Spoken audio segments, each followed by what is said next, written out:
Silakan duduk semuanya. Shalom. Selamat pagi. Apa kabar hari ini? Saudara bersuka cita? Haleluya. Pagi ini kita akan mendengarkan firman. Setelah itu kita ada perjamuan kudus ya. Judul firman Tuhan pagi ini teokrasi. Teokrasi. Pernah dengar kata ini? Kalau sudah ya bagus, kalau belum juga bagus, kita belajar ya. Teokrasi itu berasal dari bahasa Yunani. Berasal dari dua kata, theos artinya Tuhan. Jadi kalau ada orang nama-nama Theo tuh artinya Tuhan ya. Dan kratein artinya memerintah. Jadi teokrasi itu artinya prinsip-prinsip ilahi yang memegang peran utama. Dan mengerti ya teokrasi itu apa ya? Nah, kalau bahasa sederhananya ya akan saya sampaikan khotbah pagi ini. Teokrasi artinya Tuhan yang memerintah langsung hidup kita. Jadi pemerintahan langsung. Nah, untuk memberikan gambaran tentang teokrasi ini seperti apa? Di dalam 1 Samuel pasal 8 ayat yang ke-7, ayat yang tadi pagi dibagikan di WA Group. Kita baca ayat ini sama-sama, 1, 2, 3. Tuhan berfirman kepada Samuel, dengarkanlah bangsa itu dalam segala hal yang dikatakan mereka kepadamu. Sebab bukan engkau yang mereka tolak, tetapi akulah yang mereka tolak. Supaya jangan aku menjadi raja atas. Pernah baca ayat ini? Jadi bangsa Israel kan dulu di Mesir. Mereka satu bangsa. Tahu kan ceritanya ya? Waktu Yusuf dibuang ke Mesir, kemudian Yusuf menjadi perdana menteri di sana, menjadi orang yang berkuasa nomor 2. Tiba-tiba terjadi kelaparan di Mesir dan seluruh daerah sekitarnya termasuk di negara Israel, Yahudi. Nah, di Kanaan di Kanaan di mana Yakub tinggal, keluarga Yusuf tinggal. Karena terjadi kelaparan dan singkat cerita akhirnya Yakub begitu dia tahu Yusuf masih hidup, dia dan anak-anaknya, cucunya, menantu semuanya pindah ke Mesir. Nah, di Mesir mereka waktu datang ke Mesir, keturunan Yakub ini kurang lebih 75 orang. Tetapi pada waktu mereka di Mesir, mereka tinggal di tanah Goshen, mereka beranak cucu, mereka jadi bangsa yang besar. Sehingga bangsa Mesir jadi ketakutan dengan mereka. Ini pendatang kok lebih banyak dari kita. Akhirnya dijadikan budak. Dalam penderitaannya bangsa Israel, keturunan Yakub ini berdoa. Dan Tuhan menjawab doanya mengirim Musa dan Harun untuk membawa mereka keluar dari tanah Mesir untuk masuk ke tanah Kanaan, tanah perjanjian. Singkat cerita mereka dikeluarkan, dipimpin dalam perjalanan oleh Musa. Tetapi setelah Musa mati, yang menggantikan Musa siapa? Yosua. Yosua menjadi pemimpin bangsa Israel setelah mereka menyeberang dan sudah ada di tanah Kanaan. Nah, setelah Yosua mati, yang menggantikan untuk menjadi pemimpin bangsa itu siapa? Ada namanya hakim-hakim. Ada Hakim Gideon, Deborah, Otniel dan lain sebagainya. Itu hakim-hakim. Sampai satu waktu muncul satu tokoh yang namanya Samuel. Tahu ya? Imam Samuel. Samuel itu kan terkenal, dia diurapi oleh Tuhan, dia punya hikmat Tuhan, Tuhan menyertai dia. Dan bangsa Israel aman di dalam kepemimpinan Samuel. Tetapi satu waktu Samuel ini menjadi tua. Anak-anak mau gantikan, anak-anak kandungnya dia akan menggantikan jabatannya. Tetapi Alkitab mencatat ternyata anak-anak Samuel ini tidak hidup takut akan Tuhan seperti ayahnya Samuel. Maka bangsa Israel kami nggak mau. Terus mereka lihat, mereka sudah jadi satu bangsa Israel, itu sebagai keturunan Yakub. Mereka di tanah Kanaan, mereka lihat ada negara-negara tetangga mereka semuanya punya raja. Ya, terus mereka bilang Samuel, anak-anakmu tidak takut kepada Tuhan. Kami nggak mau dipimpin sama mereka. Kami pingin seorang raja seperti bangsa-bangsa di sekitar sini loh. Itu negara sana punya raja, yang sana punya raja, kita juga mau punya raja. Singkat cerita, mereka menyampaikan kepada Samuel keinginan mereka. Samuel jadi marah. Kenapa Samuel marah? Karena Samuel bilang, selama ini kan Tuhan sudah pimpin kalian, kenapa kalian mau cari raja lagi? Jadi imam, hakim-hakim itu hanya perantara. Tuhan mau ngomong apa? Ngomong ke imam, imam ngomong kepada umat.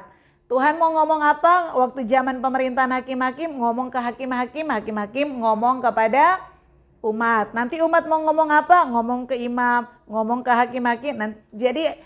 Jadi perantara. Umat tidak bisa langsung hubungan dengan Allah. Harus lewat imam, harus lewat siapa yang jadi pemimpin. Nah, singkat cerita di 1 Samuel 8 ayat 7, akhirnya bangsa Israel pengen punya pemimpin, seorang raja. Dan Tuhan berkata apa? Waktu melihat hati Samuel jadi sedih karena mereka menginginkan seorang raja, Tuhan berkata kepada Samuel, dengarkanlah bangsa itu, mereka minta raja, kasih aja. Tetapi satu hal yang kamu harus tahu Samuel, bahwa mereka bukan menolak kamu. Kan Samuel waktu itu yang mimpin. Mereka bukan menolak kamu, tetapi menolak siapa? Aku itu siapa? Tuhan sebagai raja mereka. Nah, kemudian ayat selanjutnya nanti saudara baca firman Allah kepada Samuel. Oke, kabulkan permintaan mereka, kasih mereka raja.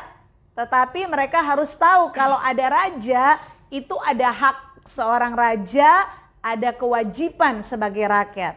Jadi nanti anak-anakmu akan bekerja kepada raja, jadi tentara. Nanti yang perempuan tuh akan bekerja, entah jadi pelayan. Pokoknya mereka harus melayani raja karena ada raja yang harus dilayani, yang harus disukakan hatinya, yang harus dituruti kehendaknya. Bangsa Israel bilang, oh tidak masalah. Kami akan melakukan semuanya apa yang menjadi kewajiban kami sebagai rakyat pada waktu kami diberikan seorang raja. Jadi selama ini dari keluarnya bangsa Israel dari Mesir, mereka gak punya raja. Tuhan yang memimpin langsung. Makanya di padang gurun ada yang namanya tiang awan. Jadi kalau siang hari kan panas, kita aja di sini kalau panas sampai pusing kepala, betul gak? Panas tuh kan gak enak kalau terlalu panas. Nah, kalau siang hari Allah menyertai mereka dengan apa? Dalam kepanasan di padang gurun dikasih tiang awan. Jadi mereka sejuk. Wah. Malam hari dingin di padang gurun, gelap gulita. Tuhan hadir dengan tiang api. Tiang api. Jadi mereka gak perlu pakai obor, gak perlu pakai senter. Mereka bisa berjalan di dalam kegelapan.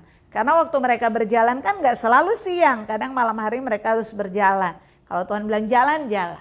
Jadi Allah menyertai mereka. Setiap ada masalah, Tuhan minta makan. Mereka ngomongnya ke Tuhan. Tuhan minta air. Kenapa? Karena Tuhan yang memimpin langsung mereka. Musa tuh cuman pengantara. Tetapi Tuhan yang memimpin langsung. Nah, memimpin langsung ini namanya teokrasi. Tuhan yang memimpin langsung dan bangsa Israel tahu itu. Sampai satu waktu mereka tidak ingin tanda kutip dipimpin langsung oleh Tuhan, mereka menginginkan seorang raja. Ya, jadi kepemimpinan teokrasi itu dipimpin langsung itu berhenti pada waktu di sini. Pada waktu bangsa Israel sudah punya raja dan raja pertama bangsa Israel siapa? Duh gak ikut sekolah minggu dulu ini. Raja Saul. Habis Saul baru digantikan oleh Daud. Setelah Daud, Salomo dan seterusnya kerajaan itu pecah. Tapi sejak saat mereka minta raja di 1 Samuel 8, bangsa Israel itu menjadi satu negara yang punya raja. Ya, kalau rajanya itu takut kepada Tuhan, dia memimpin dengan rasa takut kepada Tuhan, aman rakyatnya. Tetapi pada waktu ketemu raja yang tidak takut kepada Tuhan, contohnya waktu zaman pemerintahan Ahab, Raja Ahab yang punya istri jahatnya luar biasa yang bernama Isabel. Itu kan wah benar-benar rusak. Nah, jadi raja menentukan. Kenapa? Karena Tuhan sudah enggak menjadi raja langsung atas mereka. Mereka berkehendak untuk meminta seorang raja. Nah, Menjadi pertanyaan, kenapa pagi ini kita belajar tentang teokrasi? Kenapa Allah tuh mau memimpin manusia tuh secara langsung? Awal mula, asal mula teokrasi itu di mana? Ini kita belajar ya. Awal mula teokrasi bahwa Allah mau memimpin manusia tuh secara langsung. Allah mau menjadi raja atas manusia secara langsung. Itu dimulai dari penciptaan manusia. Kejadian 1 ayat 26-27 berkata, pada waktu Allah mau menciptakan langit bumi, pada waktu Allah mau menjadikan manusia, Kejadian 1 ayat 26-27 berkata, rancangan Allah, aku mau menjadikan manusia menurut gambar dan rupa Allah. Itu rancangan Allah. Manusia belum dibentuk, manusia belum diciptakan. Kejadian 1 ayat 26-27 itu langit dan bumi sudah ada, tumbuhan sudah ada, hewan sudah ada, betul ya? Tetapi manusia belum diciptakan. Dan dalam rancangan Allah, manusia akan diciptakan menurut gambar dan rupa Allah. Itu ayat 26 Kejadian pasal 1. Tetapi Kejadian pasal yang kedua, Kejadian 1 ayat yang ke-27, waktu Allah menjadikan manusia itu hanya menurut gambar, tidak ada menurut rupa. Ini sudah bolak-balik diajarkan, ya. Jadi rancangan Allah menjadikan manusia menurut gambar dan rupa Allah. Gambar itu bicara pikiran, perasaan, kehendak. Allah punya pikiran, Allah mau menjadikan manusia yang punya pikiran. Allah punya perasaan, Allah mau menjadikan manusia punya perasaan. Allah punya kehendak dan Allah mau menjadikan manusia ciptaannya yang punya kehendak. Itu Allah jadikan manusia menurut gambar. Nah rupa itu bicara kualitas dari pikiran. Rupa itu bicara tentang kualitas dari perasaan. Rupa itu bicara tentang kualitas dari kehendak. Yang Allah mau, waktu mau menjadikan manusia sebelum manusia itu ada, di bayangannya Allah ada manusia yang punya pikiran, punya perasaan, punya kehendak yang kualitasnya sama seperti Allah. Sehingga bisa terjadi komunikasi. Saudara kalau ngomong dengan orang yang misalnya orang gila, nyambung gak? Nyambung gak? Saudara aja ngomong dia nyanyi sendiri, betul gak? Kalau nggak percaya sekali-sekali boleh pergi ke rumah sakit jiwa, dilihat di sana. Ada orang yang histeris, saya pernah ke sana, mereka tuh dikurung semua, tapi ketakutan saya karena satu jerit, satu apa, ya. Kita ngomong dengan orang yang gila, itu nggak, dia punya pikiran nggak? Punya. Orang gila punya perasaan nggak? Punya. Makanya dia nyanyi, dia bisa nangis karena dia punya perasaan. Punya kehendak nggak? Punya. Kenapa? Buktinya di mana orang gila punya kehendak? Dia bisa menjerit, berteriak. Kenapa? Karena ada keinginannya nggak tersalurkan. Jadi sama. Tetapi waktu kita ngomong dengan orang yang gila nggak nyambung. Kita punya pikiran, dia punya pikiran tapi nggak nyambung. Kenapa? Karena dia gila, punya pikiran tapi nggak sehat. Dia punya perasaan tapi nggak dikelola dengan baik. Makanya suka histeris, suka menjerit, suka pukul-pukul diri. Punya pikiran, perasaan tapi dalam kondisi yang tidak sehat.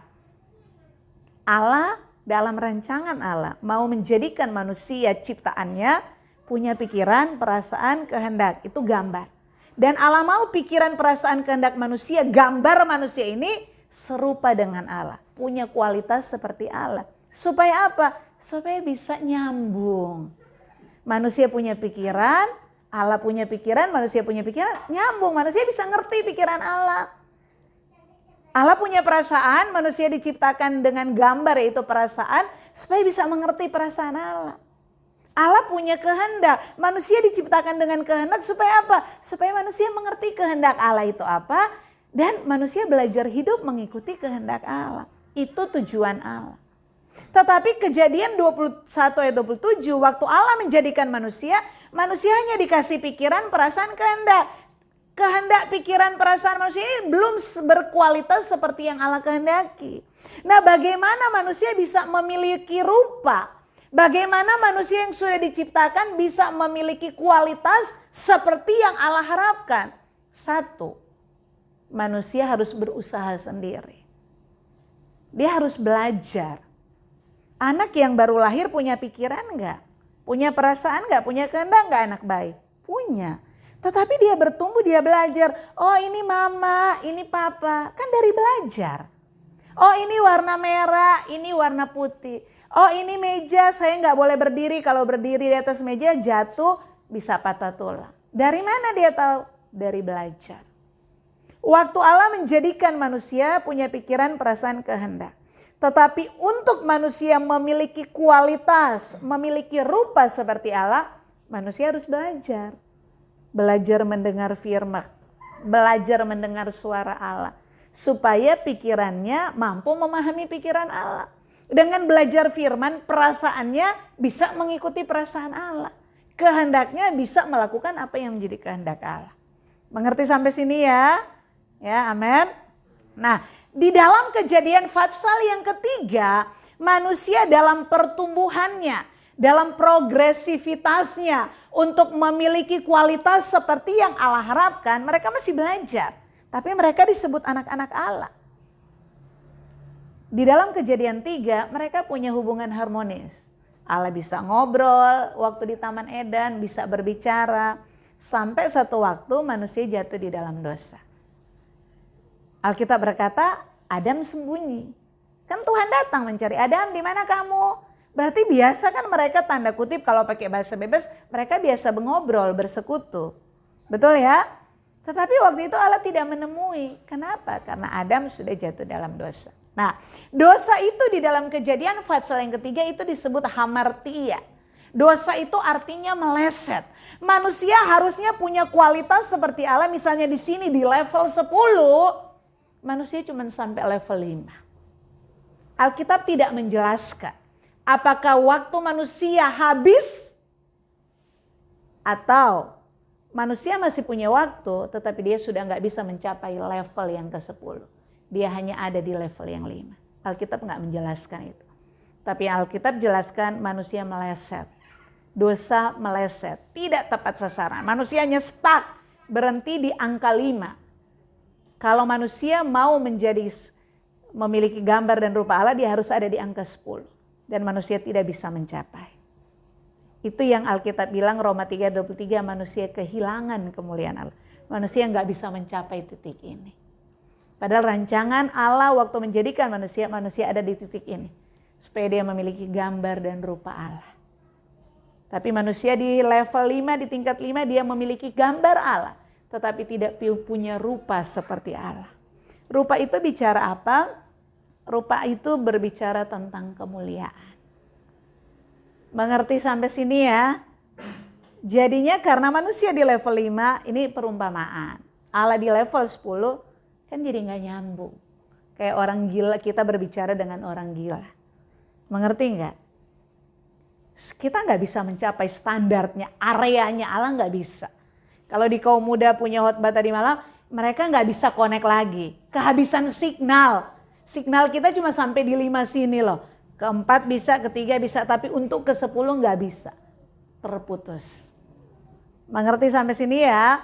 Nah, baca sama-sama 1, 2, 3. Tujuan manusia diciptakan untuk melakukan pekerjaan Allah.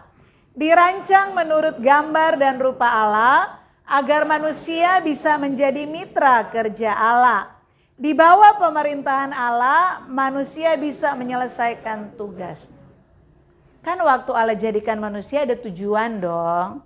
Betul nggak? Orang bikin kursi aja ada tujuan untuk diduduki. Bikin TV aja ada tujuan. Waktu Allah menjadikan manusia itu Allah punya tujuan. Supaya tujuan Allah itu bisa manusia kerjakan, bisa tercapai. Makanya Allah menjadikan manusia menurut gambar dan rupa Allah. Supaya manusia nyambung, mengerti. Ini loh maunya Allah, ini loh alasan kenapa kamu diciptakan, ini loh kerjaan yang harus kamu lakukan. Kalau manusia ada di level 10. Mengerti? Tapi kan manusia meleset, nggak sampai ke sini. Meleset tuh tidak tepat sasaran. Kalau anak panah harusnya panah itu sampai di sini, dia cuma sampai sini. Nggak bisa, ya. Manusia itu gagal. Nah, teokrasi itu ada di dalam perjanjian baru. Ya, makanya kalau saudara baca ayat doa Bapa kami Matius 7, kan ada isi doa, datanglah kerajaanmu, jadilah kehendakmu. Itu bicara tentang teokrasi. Datanglah kerajaanmu, jadi kehendakmu di bumi. Jadilah kehendakmu Tuhan dalam hidupku seperti kehendakmu di sorga. Nyatakan itu. Itu bicara pemerintahan teokrasi. Bagaimana kita yang percaya Yesus mengucapkan doa Bapa kami bukan sekedar hafalan, tetapi benar-benar Tuhan pimpinlah hidupku. Ya, yang kedua di dalam Roma 8 ayat 14, orang yang dipimpin oleh Roh Allah itu disebut anak-anak Allah. Konsep perjanjian baru kita tuh kembali dipulihkan menjadi anak-anak Allah. Tetapi tidak semua orang Kristen, tidak semua yang duduk manis di gereja layak disebut anak Allah. Yang disebut anak Allah hanya mereka yang mau dipimpin oleh Roh Allah. Roh Allah itu mana? Ya di dalam kita. Roh Allah itu siapa? Ya Allah sendiri. Itu namanya teokrasi. Allah mau memimpin kita langsung. Makanya konsep perjanjian baru orang yang percaya Yesus diberi Roh Kudus di dalam kita. Supaya apa? Supaya Allah memerintah kita secara langsung. Saudara gak perlu pendeta untuk berdoa. Untuk ngusir setan gak perlu pendeta. Kenapa? Karena ada Tuhan. Saudara mau tanya punya rencana apa? Gak perlu cari pendeta. Pendeta tolong dong tanya Tuhan saya mau usaha A atau B. Saudara bisa berdoa sendiri. Kenapa? Karena Tuhan tinggal di dalam kamu lewat rohnya. Dan dia bisa berbicara apa yang dia kehendaki. Masalahnya kamu punya kehendak, Tuhan punya kehendak. Kamu nyambung gak? Kamu bisa mengerti gak kehendak Tuhan? Itu yang jadi masalah. Nah yang ketiga saya ambil contoh 1 Korintus 10 ayat 31. Ini ayat yang wah keterlaluan. Baik kamu makan, baik kamu minum, lakukan untuk kemuliaan Allah. Masa mau makan dari hal sederhana lakukan kemuliaan Allah. Ini namanya prinsip teokrasi. Kalau kita tahu Allah ada di dalam kita, apapun yang kita lakukan. Bukan hanya di gereja duduk manis seperti malaikat. Tetapi dari bangun tidur setiap hari. Ucapan kita kepada suami, kepada istri. Apakah itu membangun atau menyakitkan. Sikap kita kepada anak-anak. Apakah menghargai anak-anak sebagai anugerah atau mereka seakan-akan sebagai beban bagi kita. Itu Tuhan lihat setiap hal-hal kecil yang kita lakukan. Menunjukkan apakah kita punya rasa hormat kepada Tuhan. Tuhan di mana? Tuhan di hatimu. Ada Roh Kudus. Amin. Oke. Nah, keselamatan artinya baca sama-sama 1 2 3 mengembalikan manusia kepada rancangan semula, yaitu manusia yang hidup di bawah pemerintahan Allah sehingga bisa menjadi mitra kerja Allah yang menyelesaikan pekerjaan. Amin. Saya mau kasih tahu ya, saudara lahir ke dunia bukan hanya penuhi bumi. Bukan hanya sekedar aku lahir, aku sekolah, aku menikah, punya keluarga, urus anak, selesai mati. Bukan begitu. Setiap saudara yang lahir ke bumi, Tuhan punya rancangan untuk hidup. Ada satu tugas yang kita bawa waktu kita dilahirkan. Apa tugas itu? Saudara bisa temukan pada waktu saudara bisa berhubungan dengan Tuhan, kamu akan tahu untuk apa kamu hidup. Untuk apa kamu diciptakan.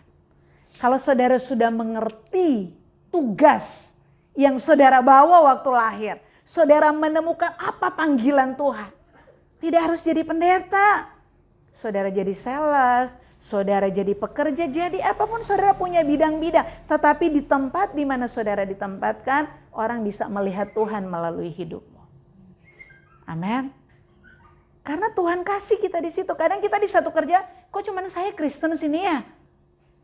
Kenapa? Tuhan punya rancangan. Tuhan yang taruh kamu situ.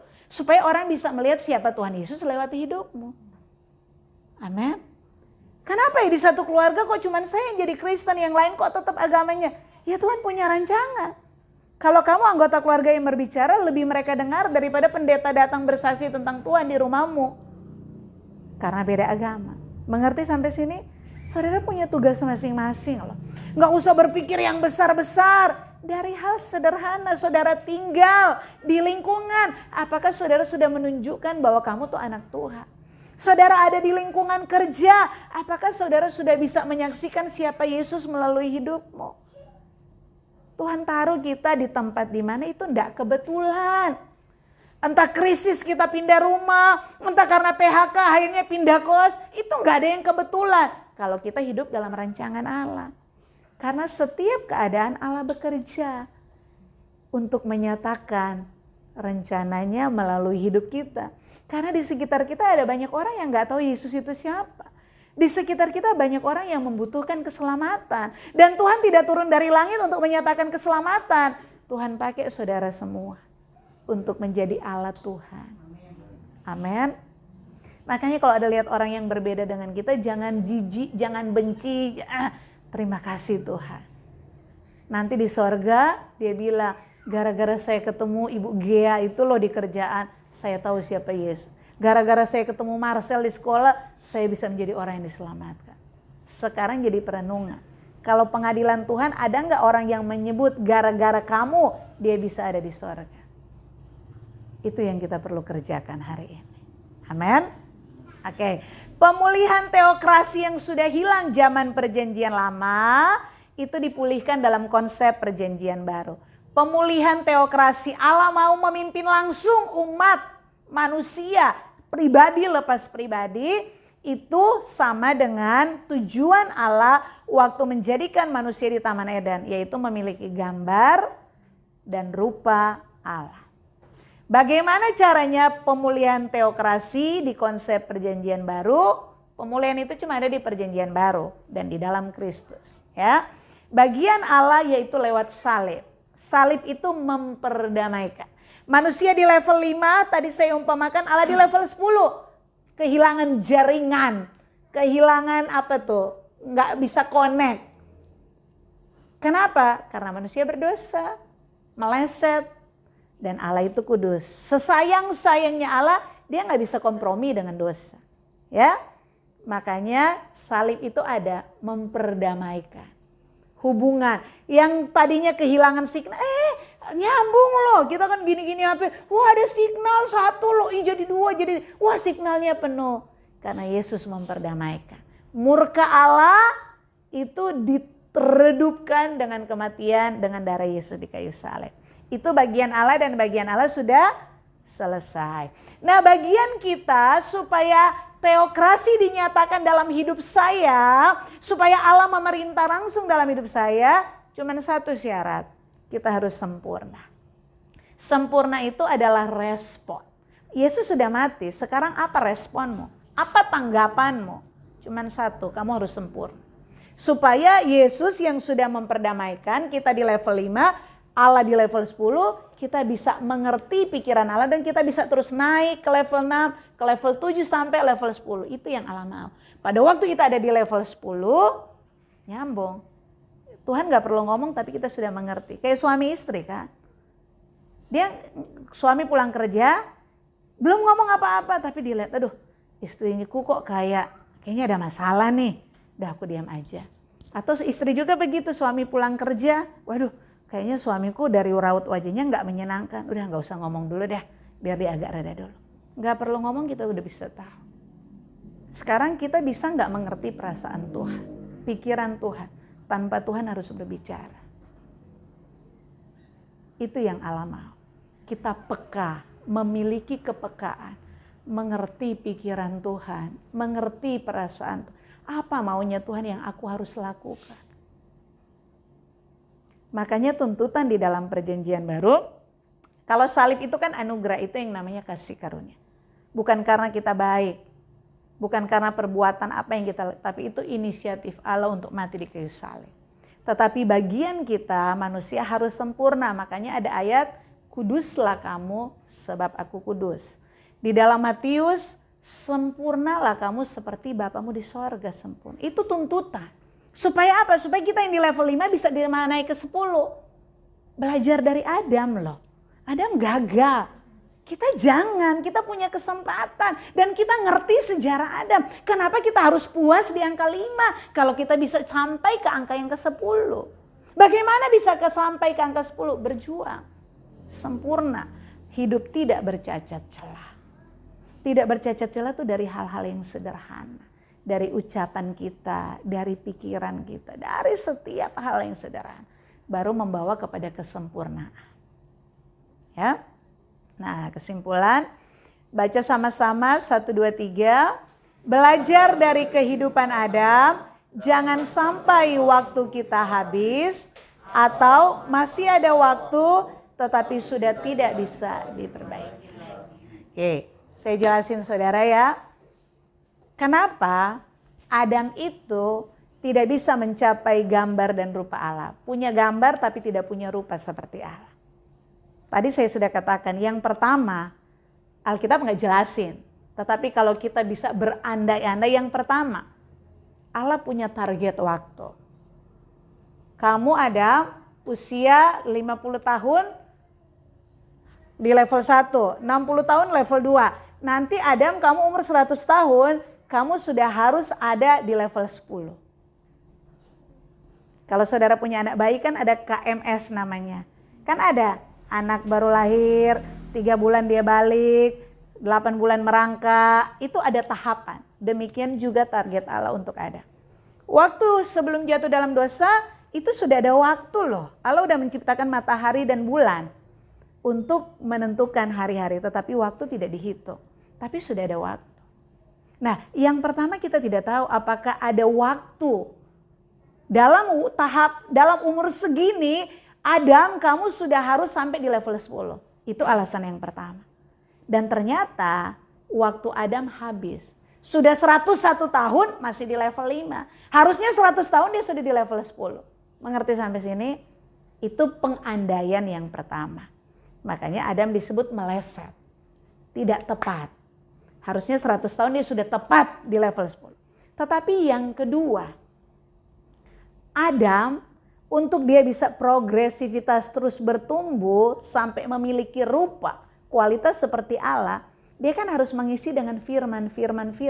Harus mendengar suara Tuhan. Bisa aja dia sampai di level 5 ini, kita tidak tahu. Kejadian pasal yang ketiga, ada dialog antara Hawa dengan ular. Betul ya? Tapi kan Alkitab tidak mencatat apakah itu dialog yang pertama atau itu dialog yang kesekian.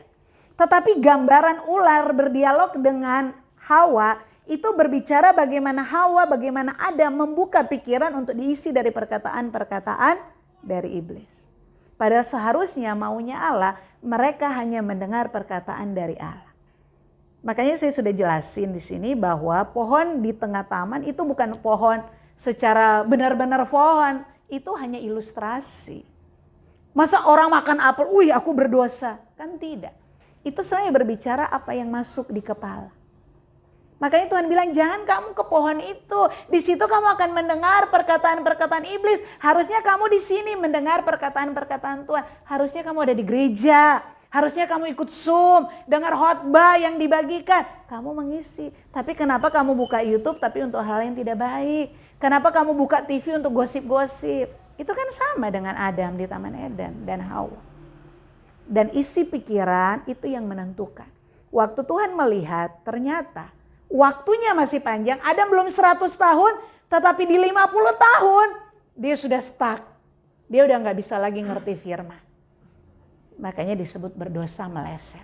Jadi ada 2 kemungkinan itu. Makanya kita sudah tahu kisah Adam, kegagalan Adam. Kita belajar, jangan sampai waktu kita habis, kita belum sempurna. Atau kita mungkin masih ada waktu, masih bisa beribadah. Tapi Tuhan lihat kita sudah gak bisa dirubah. Karena hati kita terlalu keras, terlalu nyaman dengan dosa.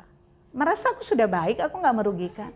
Target Tuhan kamu bukan hanya sekedar jadi orang baik, kamu harus sempurna. Karena hanya orang yang sempurna, yang peka dengan pikiran Allah, peka dengan perasaan Allah, peka dengan kehendak Allah.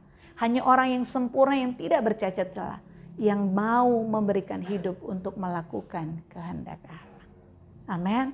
Di sini saudara paham bahwa kesempurnaan itu tidak mustahil kalau saudara mau. Menjadi sempurna itu tuntutan kita orang yang percaya. Sempurna itu sama dengan teokrasi. Allah mau tinggal di dalam hatimu. Saudara duduk dekat Jokowi jadi anak Jokowi, udah bangga luar biasa. Allah pencipta langit dan bumi loh. Dia mau berdiam di dalam hatimu. Dia mau memerintah. Segala hikmat ada kepada Allah. Makanya kalau kita punya Allah, kita yakin ada Roh Kudus, dalam segala masalah gak usah kalut, gak usah cari orang. Kenapa? Cukup berdiam diri Tuhan. Kasih aku hikmat. Berikan aku kepekaan untuk memahami apa yang aku harus lakukan dalam masalahku seperti ini. Saudara tidak akan kalut. Karena dia sumber hikmat. Dia akan menyampaikan apa maunya dia. Sehingga dalam segala keadaan kita tuh bisa terus dalam track, dalam jalurnya Allah. Dalam kehendak Allah. Dan itu yang menyenangkan hati Allah. Kalau Allah dalam hidupmu, kamu peka. Kamu bisa connect. Dimanapun kamu datang, kamu membawa kesegaran, membawa kasih Allah. Karena itu otomatis. Gak usah berdoa, Tuhan kasih aku hikmat. Tolong jadikan aku berkat. Gak usah doa. Otomatis hidupmu akan memancarkan Allah. Amin. Tuhan memberkati. Mari kita